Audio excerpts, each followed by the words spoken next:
Let's be honest, most individuals lack the courage to directly tell you they don't like you. Instead, they mask their feelings with insincere smiles, empty compliments, and superficial politeness. I've experienced this myself, believing someone was a true friend, only to later discover they were privately rooting for my failure. It's harsh, but here's the reality. If you fail to notice the signs, you'll end up investing your time and energy into people who, at their core, don't truly value or understand you. So let's stop beating around the bush and delve into the indicators that reveal when someone doesn't like you, but is concealing it. You might not want to hear it, but confronting the truth is far better than remaining in denial. 1. They're always joking about your flaws. We all know that one person who loves to joke, especially when the joke is on you. They'll pick at your quirks, your mistakes, your little perfections, and they do it with a smile, saying, "I'm just messing with you." It seems harmless at first, but let's not kid ourselves. These jokes are often more than just playful banter. They're calculated digs, cleverly disguised as humor, meant to chip away at your self-esteem bit by bit. I remember a time when I was close to someone who seemed to always have something to say about me. How I dressed, the way I spoke, even the projects I was working on. At first, I laughed it off, thinking it was all in good fun, but as time went on, I noticed a pattern. The jokes were always aimed at my perceived weaknesses, never at my strengths. It wasn't long before I started second-guessing myself, wondering if maybe I was the problem, if maybe these flaws were as glaring as they made them out to be. Here's where the controversy kicks in. People who consistently joke about your flaws aren't doing it out of affection. They're testing the waters to see how much disrespect you'll take. It's a subtle form of manipulation, a way for them to assert dominance while keeping you in your place. They're telling you, in no uncertain terms, that you're beneath them. And the most insidious part? They get away with it because we've been conditioned to believe that if we can't take a joke, we're the ones with the problem. But let's flip that script. I'm here to tell you that there's nothing wrong with standing up for yourself when a joke crosses the line. In fact, it's essential. You deserve to be around people who lift you up, not those who knock you down just to get a cheap laugh. True friends don't need to point out your flaws to feel better about themselves. They celebrate your strengths and helps. You work through your weaknesses without making you the butt of the joke. I've seen it happen time and again. People hold these kinds of jokes slide, thinking it's easier to keep the peace than to make waves. But here's the deep truth. Allowing others to disrespect you, even in jest, is a slippery slope. It starts with small comments, but over time, those jokes can wear you down, making you question your worth. The more you wallow it, the more they'll push until you're left doubting yourself, all because you didn't want to seem too sensitive. I had to learn this the hard way. I realized that by laughing along, I was giving them permission to keep going. I was complicit in my own disrespect. It wasn't until I started pushing back, setting boundaries, that I noticed a shift, not just in how they treated me, but in how I saw myself. I stopped letting their words define me and started owning my narrative. So here's my advice. The next time someone makes a joke at your expense, don't just laugh it off. Ask yourself, is this really funny, or is there something more going on here? And if the answer is the latter, don't be afraid to call them out. It might be uncomfortable. It might even end the friendship. But your self-respect is worth far more than someone's misguided sense of humor. In the end, life's too short to surround yourself with people who can't see your value. If their idea of friendship is constantly pointing out your flaws, then it's time to find new friends. Thienies who truly care about you will never need to put you down to feel good about themselves. So stand tall, speak up, and don't let anyone reduce you to a punchline. 2, they give compliments that sting like insults. We've all been there. Someone gives you a compliment, but instead of feeling good, you're left with a bitter aftertaste, like you've just been slapped with a velvet glove. It's the kind of compliment that makes you pause and think, wait, was that a compliment or an insult? And here's the harsh reality. Often, it's a bit of both. These backhanded compliments are a subtle, almost sneaky way for people to undermine you while pretending to be kind. I remember a time when I was working on a big project that I was incredibly proud of. After putting in countless hours of hard work, I finally shared it with a group of colleagues. One of them, someone I thought was a supporter, said with a smile, "Wow, this is actually pretty good for someone like you." I stood there stunned. On the surface, it seemed like a compliment, but those last few words, "for someone like you," hit me like a ton of bricks. What did that even mean? Was I not supposed to be capable of doing good work? And that's the controversy here. The so-called compliments are laced with a hidden agenda. They're not meant to uplift you. They're designed to keep you in your place. It's a power play, a way for the person giving the compliment to assert their superiority while making you doubt your own abilities. They're saying, "I see you trying, but you'll never be as good as me." It's toxic, but it's wrapped up in such a pretty package that you almost miss the poison inside. Let's be real.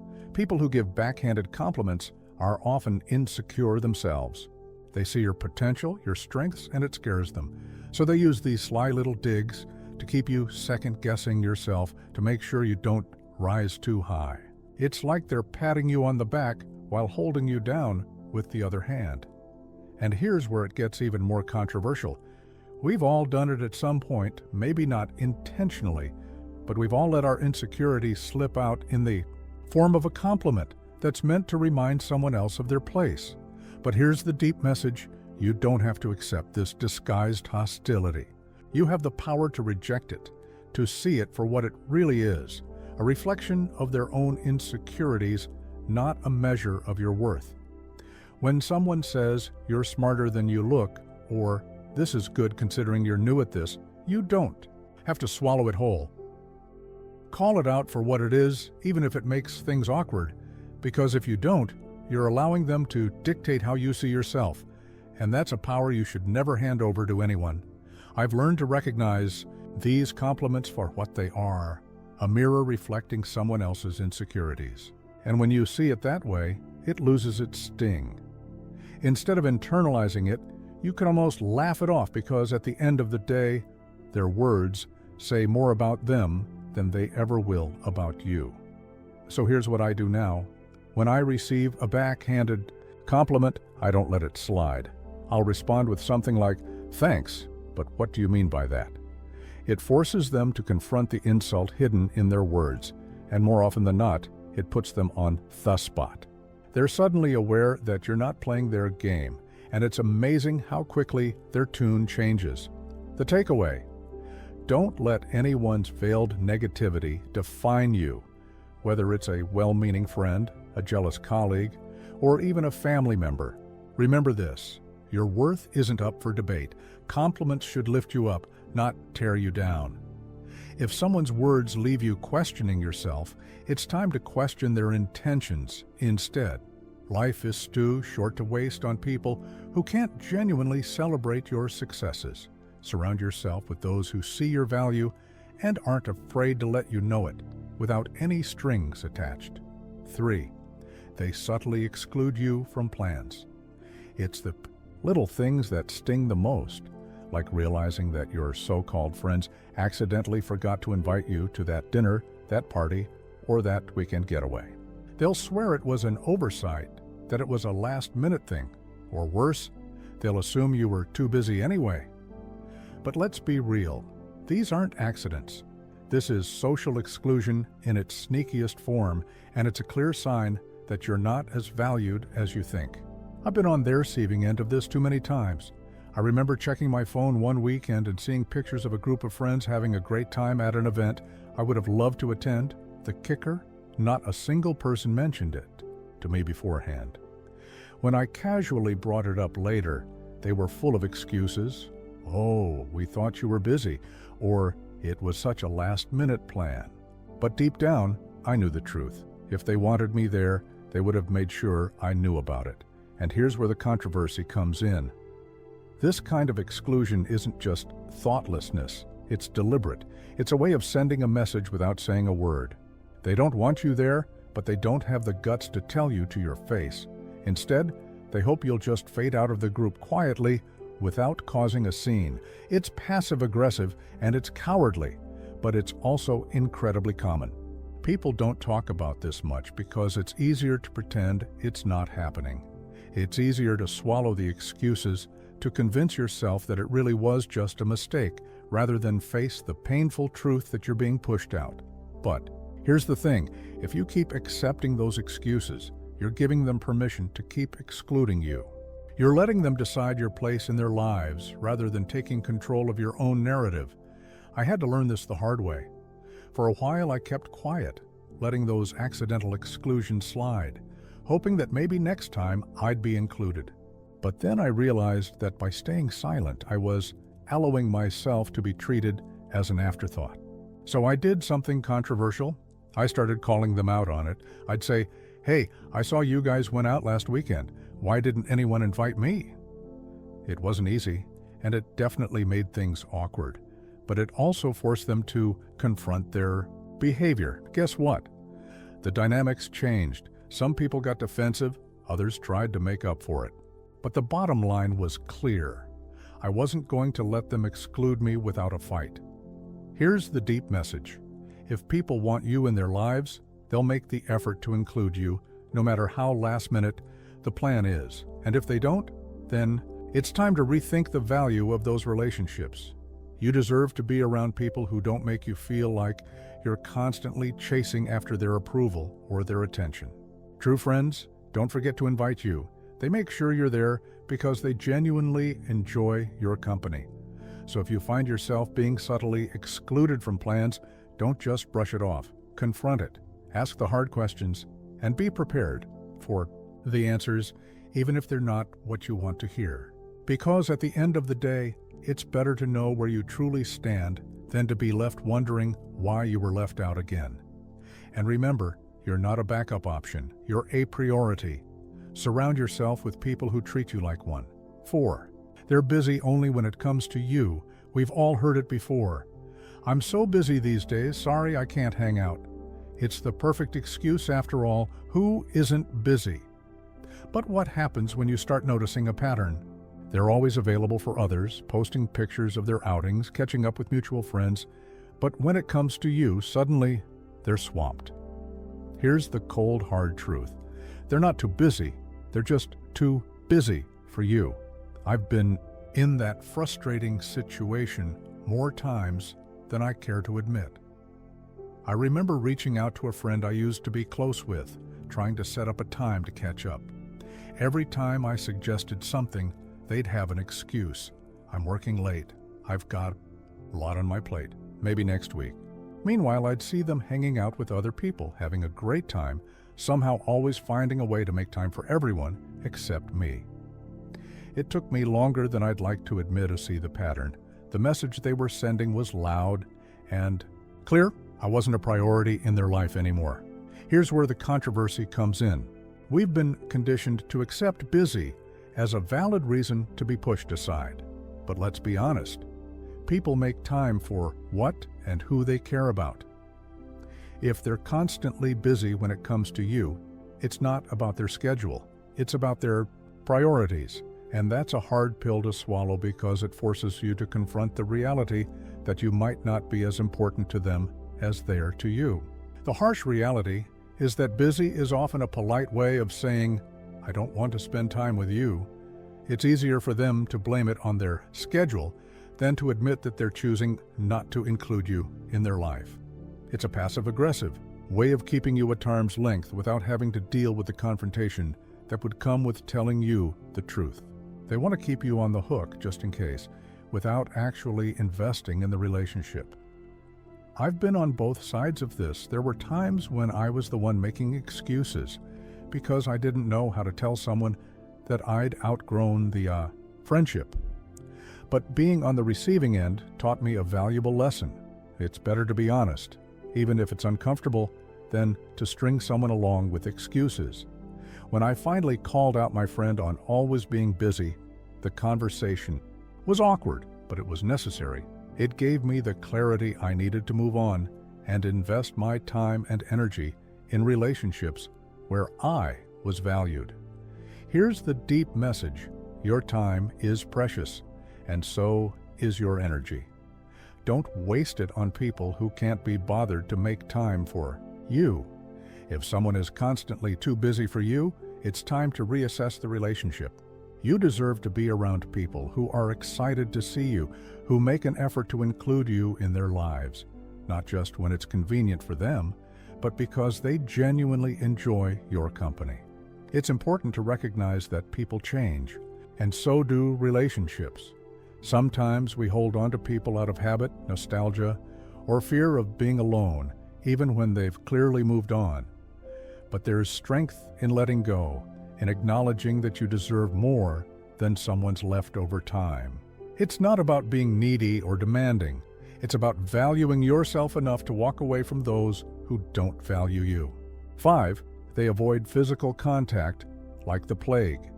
Let's talk about the elephant in the room: physical contact, or rather, the lack of it.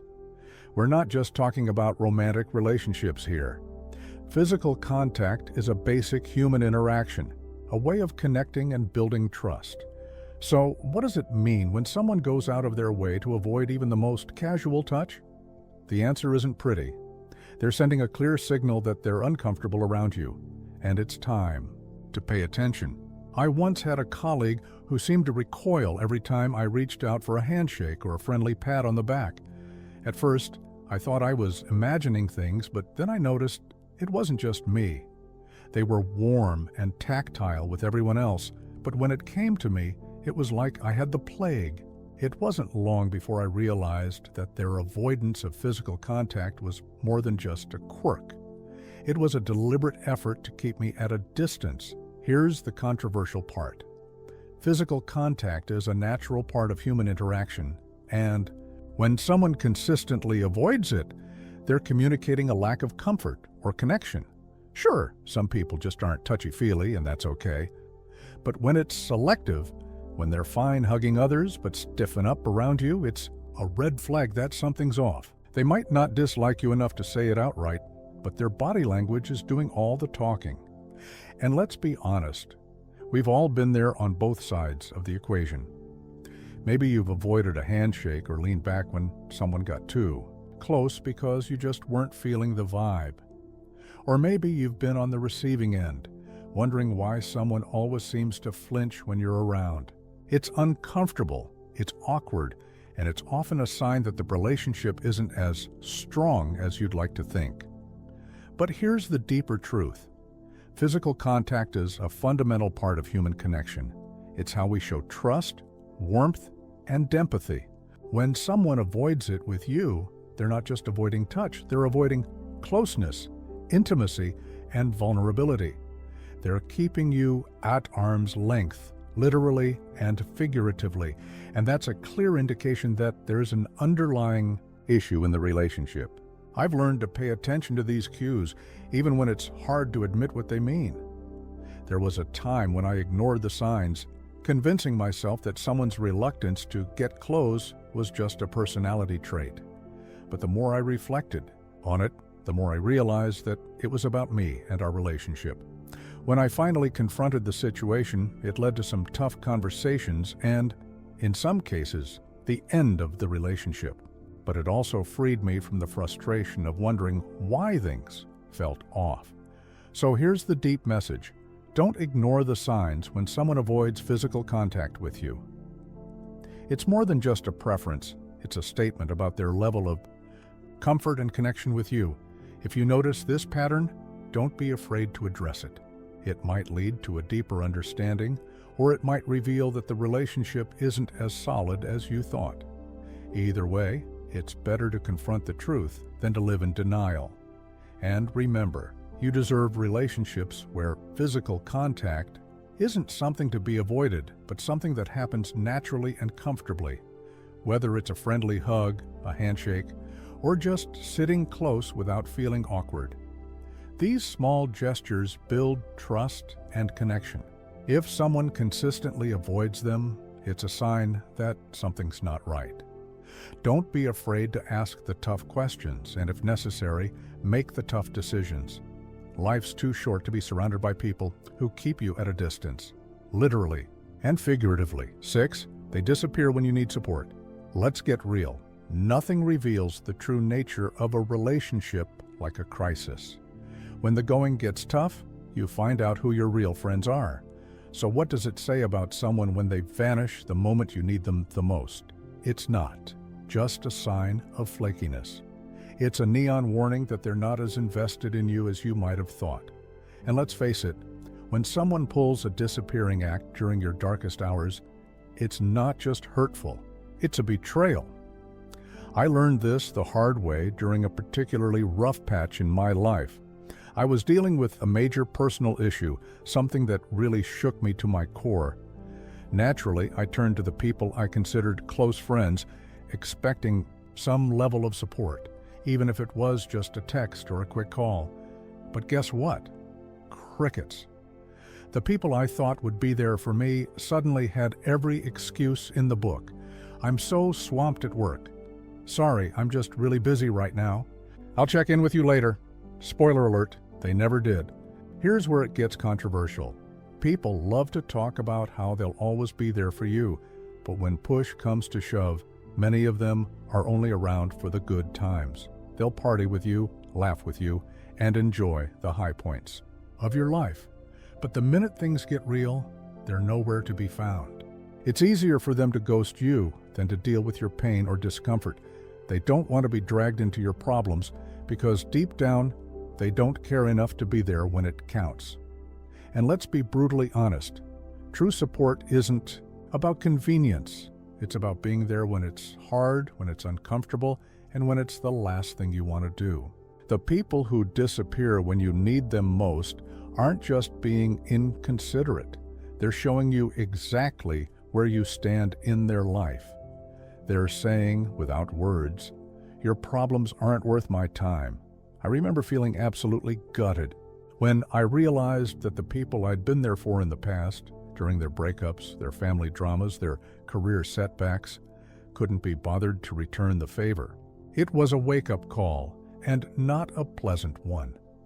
But it was also a lesson I needed to learn. Not everyone who smiles in your face is truly in your corner.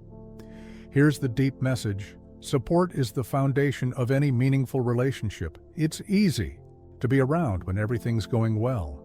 But the real test of a relationship is how people respond when things fall apart. If someone disappears the moment you need them, they're not just failing you. They're showing you that they were never really there in the first place. But don't let their absence make you bitter. Let it make you better. Use it as a filter to sift out the people who don't deserve a place in your life. The ones who stick around, who check in, who show up even when it's inconvenient. Those are the people who truly matter, and those are the relationships you should nurture and cherish. In the end, life is too short to invest in fair-weather friends. Surround yourself with people who will stand by you in the storm, not just bask in the sunshine. Because when you find those rare individuals who stick around when the chips are down, you've found something worth holding on to. And as force, those who disappear, let them go. They've already shown you their true colors. 7. They gossip about you behind your back. Gossip. It's the social poison that spreads faster than wildfire and can burn down relationships in an instant. The thing about gossip is that it's never as innocent as people make it out to be. When someone you consider a friend talks behind your back, they're not just sharing a harmless story. They're actively sabotaging your trust, your reputation, and your relationship. And let's be real. When they gossip about you, it's a clear sign that they don't respect you, no matter how friendly they act to your face. I've been the subject of gossip before, and let me tell you, it's one of the most gut-wrenching experiences. There was a time when I confided in someone I thought was a close friend about a personal issue. I needed to vent, to unload some of the hot weight I was carrying, and I trusted this person to keep it between us. But within days, Details of that conversation started circulating, twisted and exaggerated. It was like a game of telephone, except the message wasn't just getting lost. It was being weaponized against me. The person I trusted had turned my vulnerability into entertainment for others. Here's the controversial truth. People who gossip about you aren't just venting or sharing concerns. They're playing a power game. Gossip is a way for them to elevate themselves while putting you down, all without having to confront you directly. It's cowardly, it's manipulative, and it's toxic. They're not just damaging your reputation, they're damaging the very foundation of trust that any real relationship is built on. And let's get one thing straight. People who gossip about others tell you will gossip about you to others. It's a pattern, not a one-time thing. I've seen it happen too, many times to count. Someone who loves to spill the tea on everyone else suddenly goes quiet when they're around you. Guess what? They're probably spilling your tea when you're not around. It's a betrayal of the worst kind, because it's done in the shadows without giving you a chance to defend yourself or even know what's being said. Now, here's where it gets really personal.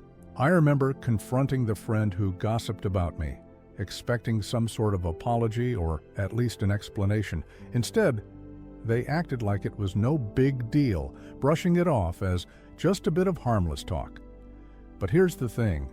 Gossip is never harmless. It's a betrayal, plain and simple. And it says far more about the person spreading it than it does about the person it's about.